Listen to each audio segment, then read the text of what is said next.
Maliligtas. Ito ang Iglesia ni Kristo. Ayon sa doktrina ng Iglesia ni Kristo, ang opisyal na pagpaparehistro ng simbahan sa gobyerno ng Pilipinas ay noong ika-27 ng Hulyo taong 1914 ni Felix Manalo, na itinaguyod ng mga miyembro na maging huling sugo ng Diyos ay isang gawa ng Divine Providence at ang katuparan daw ng hula sa Biblia tungkol sa muling pagtatayo ng orihinal na simbahan ni Kristo sa malayong silangan kasabay ng pagdating ng ikapitong tatak na nagmarka sa katapusan ng mga araw. Yan. Sa oras ng pagkamatay ni Hindi Felix maligtas Manalo yan, noong kasi 1963, ang Iglesia ni Kristo ay naging isang pambansang simbahan na may 1,250 lokal na kapilya at 35 na katedral. Bilang kahalili niya, pinangunahan ng anak ni Felix Manalo, walang iba kundi si Eranio Manalo, ang isang kampanya para palaguin at gawing internasyonal ang simbahan hanggang sa kanyang kamatayan noong ika-31 ng Agosto taong 2009. Ang kanyang anak na si Eduardo Manalo, ang humalili sa kanya bilang ehekutibong ministro. Iniulat noong 2020 ng Philippine Census na 2.8 milyon ang mga tagasunod ng Iglesia ni Kristo, na naglagay dito na pangatlo sa likod ng Roman Catholic Church at Islam. Narito ang ilang mga bagay na dapat mong malaman tungkol sa Iglesia ni Kristo. Naniniwala sila na ang Panginoong Hesukristo ay isang tao at sa gayon, hindi Diyos. Hindi daw sila nagsasanay ng pagbibinyag sa sanggol. Hindi nila ipinagdiriwang ang Pasko, Halloween, Araw ng mga Puso, o anumang holiday batay sa mga paganong paniniwala. Naniniwala sila na ang muling pagtatatag ng kanilang simbahan ay batay sa Biblia at sinusuportahan ng hula ng Biblia. Ang mga Iglesia ni Kristo ay hindi kumakain ng dugo. Naniniwala ang Iglesia ni Kristo na upang maligtas, kailangan mong pumasok kay Kristo at maging bahagi ng kanyang katawan o simbahan. Kung ang layunin mo ay makapunta sa langit, para daw makarating doon at upang maligtas ang isang tao, dapat daw siyang pumasok sa pamamagitan ni Kristo, sa pamamagitan daw ng pagiging miyembro ng kanyang katawan o simbahan dahil ito daw ang kanyang simbahan na ililigtas ni Kristo. At ito ang ginagamit nilang talata. Mga taga-Efeso Kapitulo 5 versikulo 23, sapagkat ang lalaki ay pangulo ng kanyang asawa, gaya naman ni Kristo na pangulo ng Iglesia, na siya rin ang tagapagligtas ng katawan. Ayon sa mga Iglesia ni Kristo, para daw maligtas, kailangan mong maging bahagi, o miyembro, ng tunay na simbahan ni Kristo dahil iyon daw ang itinuturo ng Biblia. Naniniwala ang Iglesia ni Kristo na sila daw ang tunay na relihiyon at sila lang daw ang maliligtas, kung saan ang lahat ng iba pang simbahan ay sa impyerno ang bagsak. Kaya ang tanong ng marami ay, kung ang Iglesia ni Kristo lang ang maliligtas, paano yung mga nabuhay taong 1912 pababa, hindi ba sila ligtas? Kung ganun, hindi ba ligtas ang mga propeta ng Diyos dahil hindi naman sila Iglesia ni Kristo at ganun din ang mga apostol, hindi rin ba sila ligtas? Karamihan sa mga miyembro ng Iglesia ni Kristo ay Pilipino. Kung Iglesia ni Kristo lang ang maliligtas, lalabas na puro Pilipino ang mapupunta sa langit.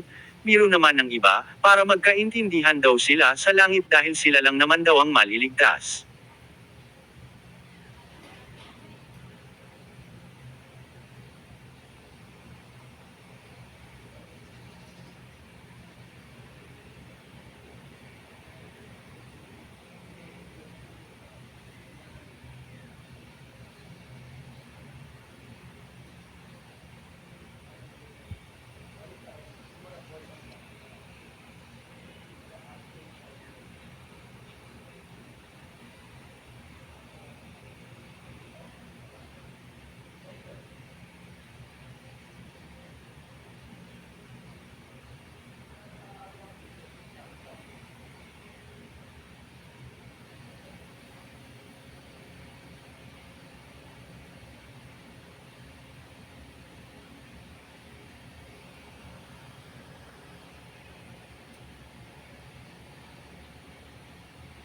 Ngunit totoo ba na Iglesia ni Kristo lang ang maliligtas?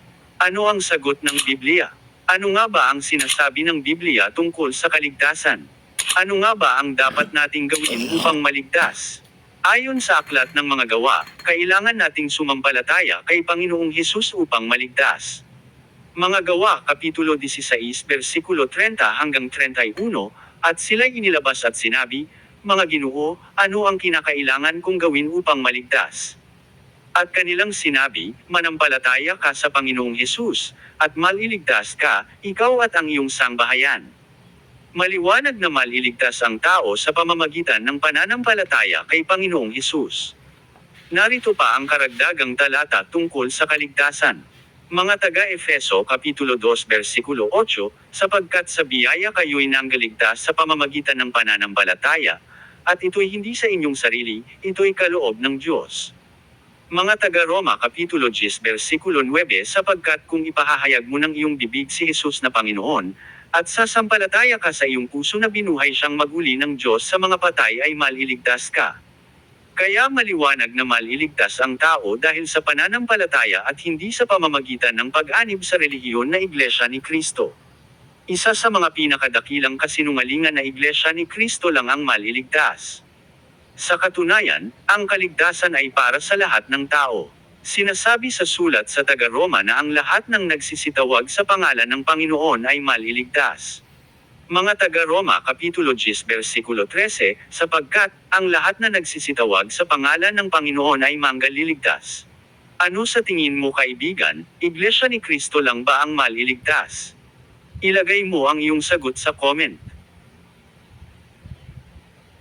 So ayan guys, huwag niyong kalimutan magdadasal kayo palagi sa ating mahal na Panginoon. Yan, kasi siya ay nagbibigay lagi sa atin ng grasya.